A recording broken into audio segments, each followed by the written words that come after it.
नमस्कार। स्पॉटलाइट देखना शुरू कर चुके हैं आप और उत्तर प्रदेश में बजट पेश हो चुका है और इस बार के बजट में सरकार ने पुलिस विभाग पर भी सौगातों की बरसात तो की है। पुलिस महकमे में आमूलचूल परिवर्तन के लिए योगी सरकार ने कुल 2,260 करोड़ रुपए की भारी भरकम राशि आवंटित की। इसमें से 1,400 करोड़ अधिकारी कर्मचारियों को आवासीय सुविधा के लिए मिले हैं, 850 करोड़ पुलिस कमिश्नरेट कार्यालयों के लिए मिले हैं, तो वे एनडीआरएफ को नए वाहनों के लिए भी 10 करोड़ रुपए मिले हैं।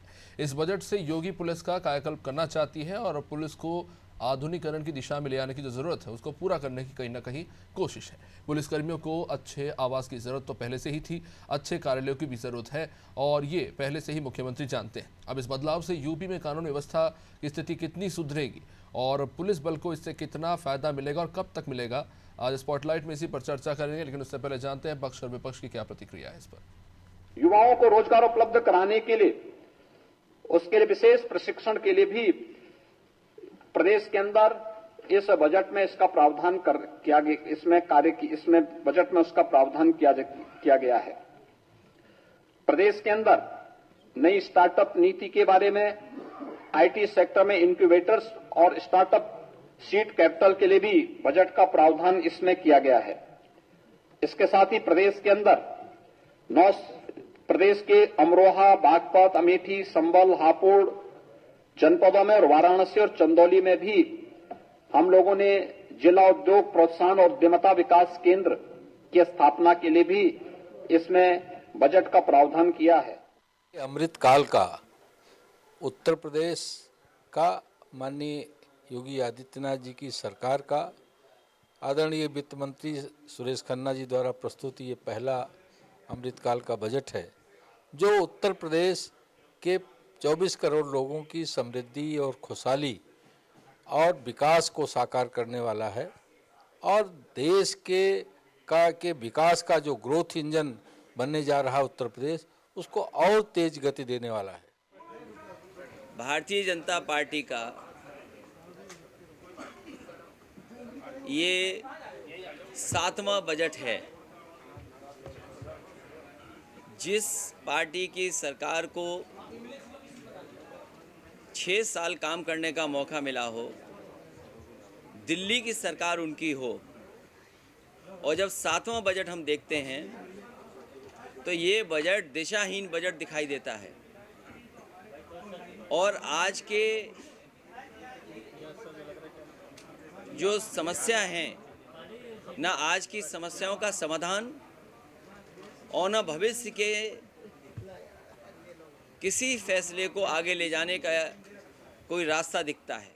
आज का बजट ये दर्शाता है कि भाजपा सरकार के अंदर कोई भी मानवीय संवेदना नहीं, ना तो किसानों के लिए इस बजट में कुछ, ना युवाओं के लिए, ना ही आम आदमी के लिए। गन्ना किसान जो लगातार मांग कर रहे थे कि उनके गन्ना मूल्य की कीमत बढ़ाई जाए, लेकिन सरकार ने बढ़ाने के बजाय उनकी बढ़ती फसल पर तो नजर रखकर अपनी पीठ थपथपा ली। 35% कृषि लागत बढ़ने के बावजूद भी इस बजट में ऐसे कोई इंतजाम नहीं किए गए कि जिससे किसानों को राहत मिले। युवाओं को लेकर बड़ी बड़ी बातें मुख्यमंत्री जी और भाजपा के नेता मंचों से करते हैं, लेकिन 45 साल का सबसे बड़ा बेरोजगारी का दौर प्रदेश में गुजर रहा है और युवाओं के रोजगार के लिए कोई ठोस प्रबंध नहीं।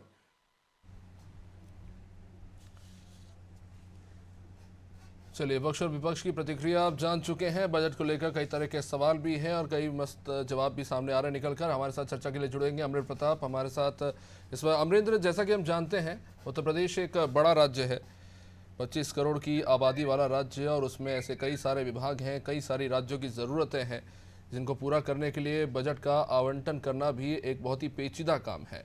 लेकिन इस बार हम बजट में देख रहे हैं खासतौर से जो पुलिस विभाग के आवास के लिए जो बजट आवंटित किया गया है, क्या लगता है कितना जितना ज़रूरत था उतना ही आवंटन हुआ है या कुछ छूट गया है? कई तरह के आरोप लग रहे हैं। मायावती कह रही है कि ऊँट के मुंह में जीरा।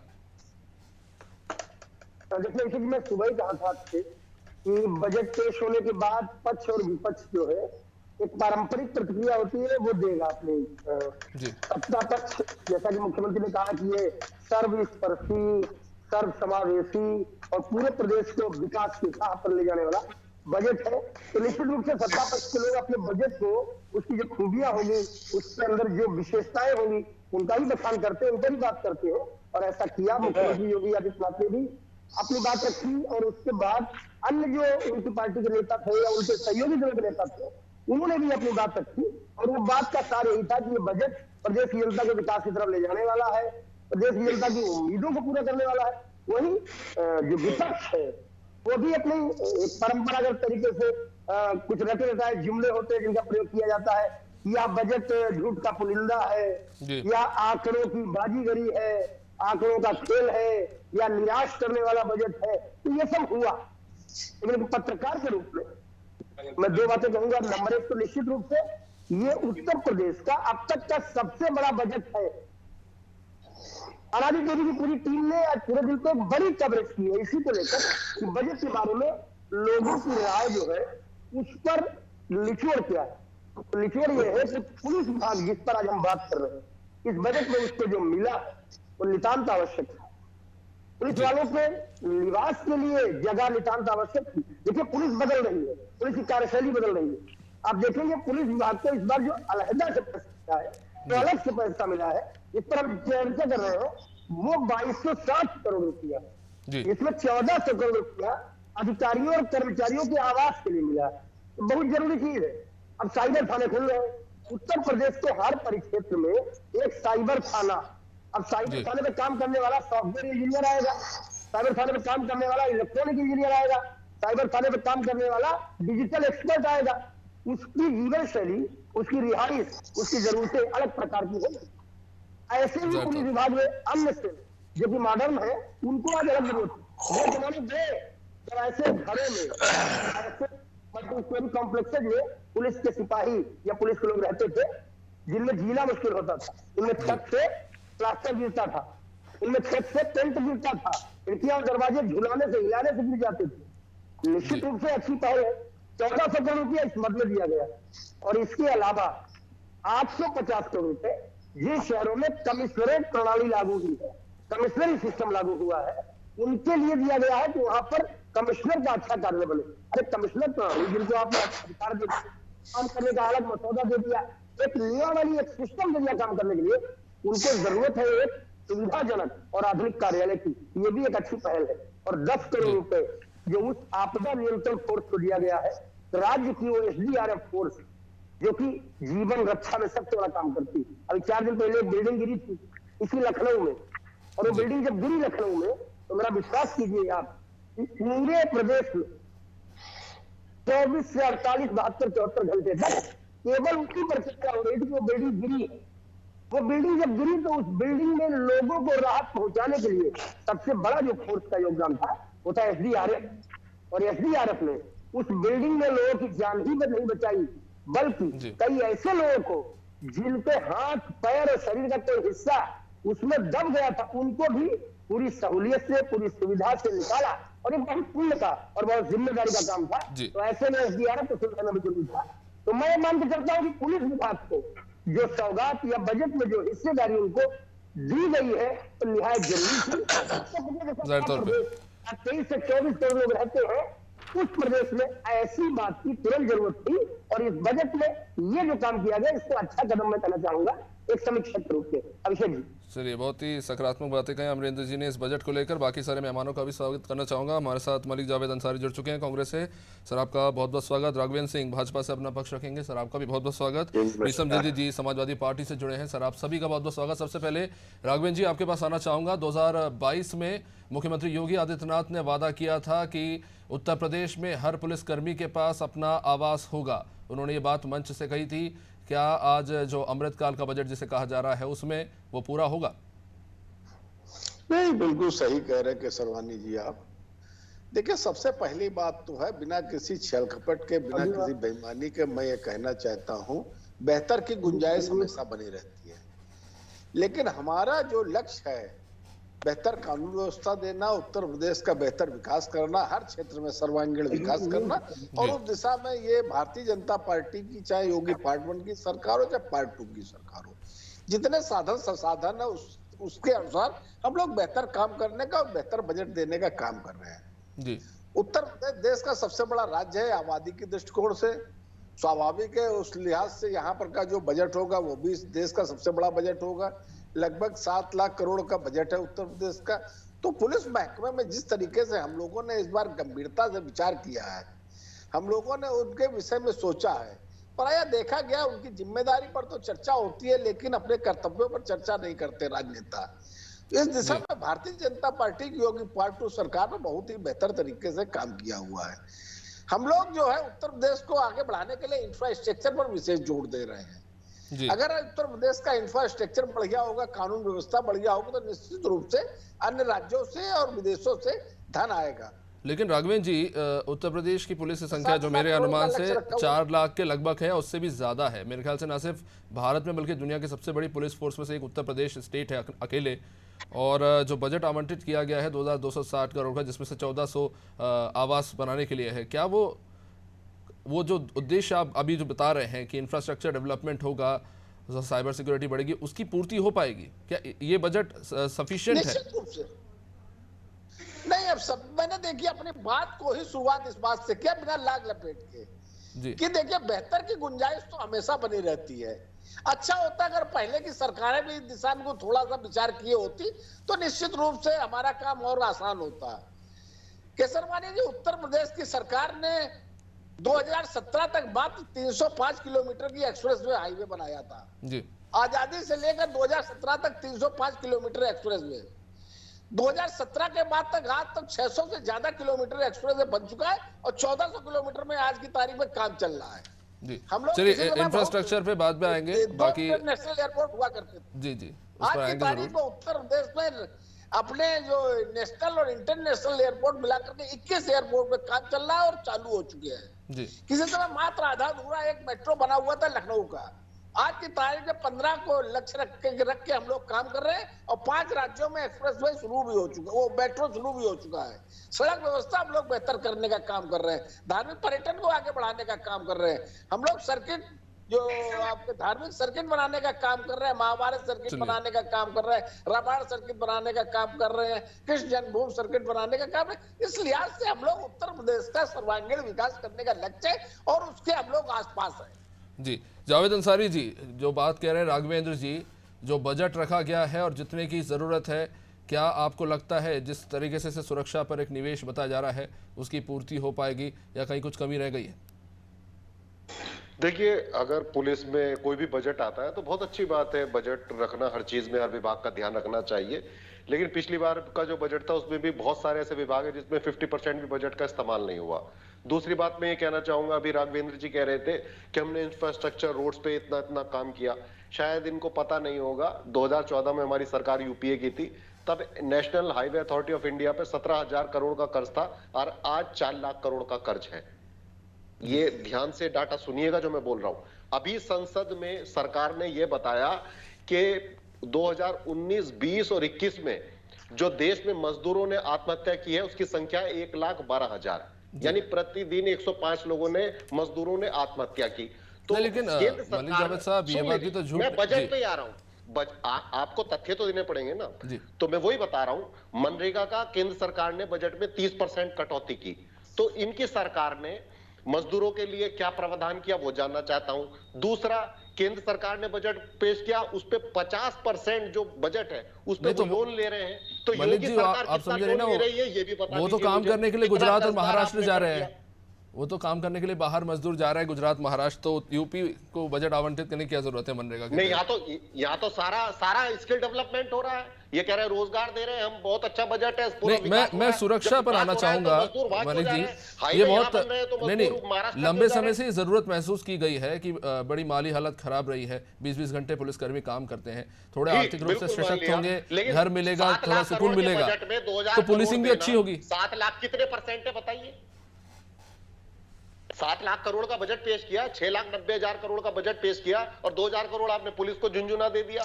क्या इससे तो मुझे लगता है 2,000 थाने भी सही नहीं होंगे। राघवेंद्र जी कह रहे तो आपके समय में तो ये आवंटन भी नहीं किया गया, उनके बारे में सोचा ही नहीं किया। तो हमारे देश में कर्ज भी नहीं लिया गया है, देश पे 300% कर्ज कर दिया इन्होंने देश पे, और स्टेट जो उत्तर प्रदेश है उसको कर्ज में धकेल दिया है। हर प्रति व्यक्ति पे 1 लाख रुपए का कर्ज है देश में इस टाइम। रोजगार का पता नहीं है, युवाओं को इन्होंने ठग लिया है, किसानों को ये कुछ देते नहीं है। अभी मजदूरों की बात की, अब जवाब दिलवा दीजिए। मजदूर प्रतिदिन देश में 105 लोग आत्महत्या कर रहे हैं। क्या प्रावधान है बजट में मजदूरों के लिए? बताइए। मनरेगा में क्या बजट करोगे, क्या पेश करोगे, क्या स्किल दोगे? चलिए ठीक बताइए है। मजदूरों। मीसम जदीदी हमारे साथ हैं। मीसम जी, आपसे जानना चाहूँगा, आज अखिलेश यादव जी बजट पर बात कर रहे थे और क्योंकि एक बड़ा दिलचस्प सवाल है कि एक लॉन्ग टर्म बजट की अपेक्षा की जा रही थी, जिस तरह का जो इन्वेस्टर्स समिट हुआ है, और उन सब के बीच में अखिलेश यादव जी से दिशाहीन बजट बता रहे हैं, लेकिन उन्होंने नए उद्योगों के लिए 32,000 करोड़ मेरे ख्याल से अलॉट किया है, आवंटन किया है। तो समस्या क्या है? जी बहुत बहुत धन्यवाद। देखिए, पहले मैं राघवेंद्र जी के पास आना चाहता हूं, जो उन्होंने अभी पिछली सरकारों की पिछली सरकारों ने काम किया होता। इनको जानना चाहिए कि आज ये पिछली सरकारों की बनाई हुई बिल्डिंगों में बैठे हुए हैं और पिछली सरकारों के द्वारा जो फोर्स को इंतजाम दिए गए थे, आज उसी फोर्स का ये इस्तेमाल कर रहे हैं। और रही बात बजट की, तो ठीक है, जिस तरह से इन्होंने बजट पेश किया है, तो अभी एक बात चल रही थी कि इसमें कितना % बजट का ये यूज कर पाते हैं और कितनी सुविधाएं उपलब्ध करा पाते हैं। देखने वाली बात ये भी है। अभी तो बजट इनका कागजों पर है, इसका इस्तेमाल कितना हो पाता है उत्तर प्रदेश पुलिस के लिए। और दूसरी बात ये कि इनको मजबूत करके क्या करना चाहते हैं। उत्तर प्रदेश की हालात आप देख रहे हैं, जिस तरह गरीबों के घरों पे बिल्डोजर चल रहा है, तो ये क्या चाहते हैं? मुद्दा पुलिस का है, तो क्या पुलिस पर जो निवेश हुआ है सुरक्षा को लेकर, या उनके इंफ्रास्ट्रक्चरल डेवलपमेंट पर जो निवेश आने वाले समय में सरकार करने जा रही है, तो क्या आप उससे सहमत नहीं है? क्या आपको लगता है कम है? बाकी तो ठीक है, और बहुत सारे मुद्दे पड़े हैं वैसे भी इस बजट में। देखिए, बात यहाँ पर कम और ज्यादा की नहीं है। बात ये कि उसको कितना ये एम्प्लॉयमेंट दे पाते हैं, कितना ये वहाँ पर कितना हमारी पुलिस फोर्स को ये पर डेवलप कर पाते हैं। देखने वाली बात ये है, बात बजट की नहीं है। वही बात जो उस बात को उठाना, जिस तरह से इन्होंने कर्ज में उत्तर प्रदेश और देश को डुबो दिया और जिस तरह से भार उत्तर प्रदेश के ऊपर बनता जा रहा है। अभी इन्होंने समिट बुलाई, विदेशी से इन्होंने तमाम तरह के निवेशकों को बुलाया और G20 किया, उसमें करोड़ों रुपया, लाखों रुपए का जो बजट, वो जो विदेशी आए थे हमारे साथ, अमरेंद्र जी बैठे हैं, उन्होंने ही कवर किया था। और जो इन्वेस्टर्स थे उन्होंने खुद कहा था कि हमें उत्तर प्रदेश की कानून व्यवस्था पर अब भरोसा हुआ है, इसलिए हम इन्वेस्ट करने के लिए आए हैं। ब्रिटेन से आए थे, डेनमार्क से आए थे, अमरेंद्र जी ने उन्हें कवर किया था। तो आज अगर कोई कह रहा है इन्वेस्टर समिट में ये बात है, तो कहीं ना कुछ सुधार जमीनी तौर पर हुआ है। देखिए, ऐसा है कि क्या इससे पहले जो विदेशी या समिट्स में कोई आते थे, जो उद्योगपति आया करते थे, तो क्या उनको लूट लिया जाता था? क्या यह जंगल राज था, अंधेरा मचा हुआ था? इससे पहले इन्वेस्टर समिट नहीं होती थी क्या? इससे पहले बाहर से हम उद्योगपतियों की बात करते हैं, तब आप मेक इन इंडिया की बात शुरू कर देते हैं, स्वरोजगार की बात शुरू करते हैं। आज की डेट में उत्तर प्रदेश के अंदर पूर्वांचल एक बहुत बड़ी उत्तर की बेल्ट है। आपने उनके लिए क्या? अभी कांग्रेस के प्रवक्ता ने सवाल पूछा कि आपने मनरेगा करके मजदूरों के लिए आपने किया, तो आप पिछले काम को छोड़ते जा रहे हैं और आगे का इस तरह का जुड़ना उत्तर प्रदेश की जनता को पकड़ाते जा रहे हैं। अगर ये सवाल आप किया जाता है तो आप इधर उधर की बातें करने लगते हैं, ना कि आपसे अगर कोई सवाल आप महिलाओं के सम्मान की बात करते हैं। एक महिला नेत्री आपसे अगर वो लोक गायिका है और लोक गायक के रूप में अगर वो कोई सवाल करती है, तो आप उसको नोटिस भेजते हैं और उसी पुलिस का दुरुपयोग करते हैं जिसके लिए आप बजट तैयार कर रहे हैं। तो बजट से अच्छा ये होगा कि पहले लॉ एंड ऑर्डर को आप ठीक करें और आप सरकार की अपनी नीयत और नीति को। चलिए राघवेंद्र जी, कानून व्यवस्था आपका सबसे बड़ा मुद्दा रहा चुनाव में, आपने उसे सफलता की तरह देखा, लेकिन पुलिसिंग के अंदर भी कई सारी खामियां हैं जिनका जिक्र मीसम जदीदी जी कर रहे हैं। तो इस जो आप निवेश करने आ रहे, कैसे सुधार की उम्मीद कर सकते? नहीं, देखिए, सुधार की गुंजाइश तो बनी रहती है, लेकिन मुझे जहां तक सुधार हुआ उत्तर प्रदेश में संतोषजनक सुधार हुआ है। शुभ बोले तो बोले, चल्ली क्या बोले, समाजवादी पार्टी के नेता बोल रहे हैं, कानून व्यवस्था की बात कर रहे हैं। समाजवादी पार्टी की सरकार उत्तर प्रदेश से देखिए 4 बार देखी। मैं इससे पहले वाले 2017 तक जब इनकी सरकार चली उसकी मैं बात कर रहा हूँ। हर तीसरे दिन दंगे हुआ करते थे। इन्होंने कानून व्यवस्था संभाली है क्या? समाजवादी पार्टी के गुंडे थाना चलाया करते थे। मुजफ्फरनगर में घटना हुई थी जिसमें 73 लोगों की हत्या हो गई थी, और बेशर्मी की बात हो रही है, ये लोग जन्मदिन मना रहे थे, सरकारी पैसे के धन का दुरुपयोग करके अपने नेता का जन्मदिन मना रहे थे। ये सब याद है, विदेश से बग्घी आती थी लंदन से, उसके बजट से अंदर हम लोगों ने उत्तर प्रदेश में इन्वेस्टर समिट कर ली है और बड़े पैमाने पर इन्वेस्टर्स आए हैं। हम लोग ईमानदार, अच्छा ये बताइए, बेरोजगारी की बात ये बात करते हैं, मैं तथ्यों में बात करने वाला व्यक्ति। मेरी बात 2012 से लेकर 17 तक चली थी, पूरे 5 साल चली थी, 17.5% बेरोजगारी दर थी सीएम के आंकड़ों के अनुसार। आज की तारीख में बेरोजगारी दर कितनी है? माननीय मुख्यमंत्री जी ने आज बोला 4.5% बेरोजगारी दर है। अगर बेरोजगारी दूर नहीं हुई तो बेरोजगारी दर कम कैसे हुई है? राघवेंद्र जी, आंकड़ों की आप बात कर रहे हैं, हालांकि मीसम जी का सवाल था कि पुलिसिंग के अंदर कई खामियां हैं। तो आज मैं ये आंकड़े देख रहा था, आईपीएफ के स्मार्ट पुलिसिंग सर्वे जो हुआ था 2021 का, उसमें जो आंकड़े निकलकर सामने आए थे, क्योंकि आपने अपनी सरकार में पुलिस की और कानून व्यवस्था की बड़ी तारीफ की है, तो हम कुछ आंकड़े आपको बता रहा हूँ। स्मार्ट पुलिसिंग सर्वे में 29 राज्यों का ये सर्वे था, जिसमें फ्रेंडली पुलिसिंग, उस मामले में 29 राज्यों में उत्तर प्रदेश सबसे नीचे है। टेक्नोलॉजी के मामले में 29 राज्यों में 27वें नंबर पर उत्तर प्रदेश है।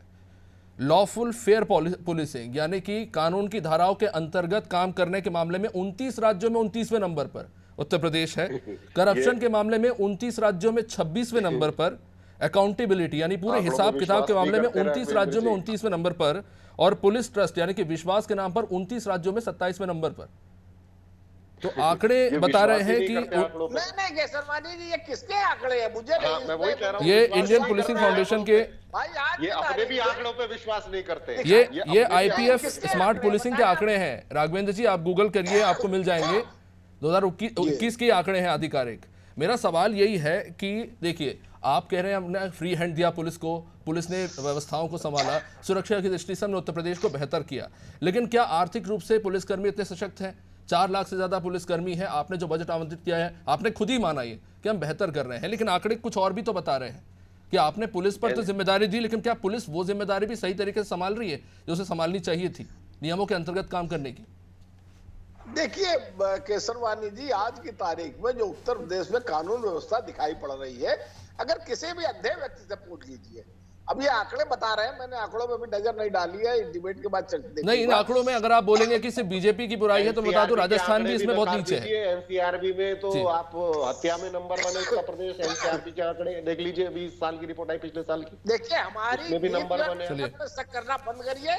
आप लोगों की नीति और नीयत दोनों खराब हुआ करती थी। आपके नेता तो बोला करते थे अल्पसंख्यकों से अवैध हथियार रखिए, आपके नेता तो आतंकवादियों को छुड़वाने। चलिए ठीक है, समय अब इजाजत नहीं दे रहा है। आप सभी का चर्चा में जुड़ने के लिए बहुत बहुत शुक्रिया। आप सभी ने अपने अपने तर्क रखे और कहीं ना कहीं इसे एक बड़ी सौगात के रूप में जरूर देखा जा रहा है। उत्तर प्रदेश के बजट में 6,90,000 का बजट, जिसमें पुलिस के लिए और पुलिस को आवास के लिए एक बजट आवंटित किया गया है। अब विपक्ष का यह सवाल है कि आवंटित तो किया गया है, लेकिन धरातल पर कितना उतरेगा, इस पर सवाल है। आने वाले समय में स्पष्ट होगा कि पुलिसिंग में और किस तरह से सुधार देखने को मिलता है उत्तर प्रदेश में। फिलहाल इस कार्यक्रम में इतना ही। आप बने रहिए हमारे साथ। नमस्कार।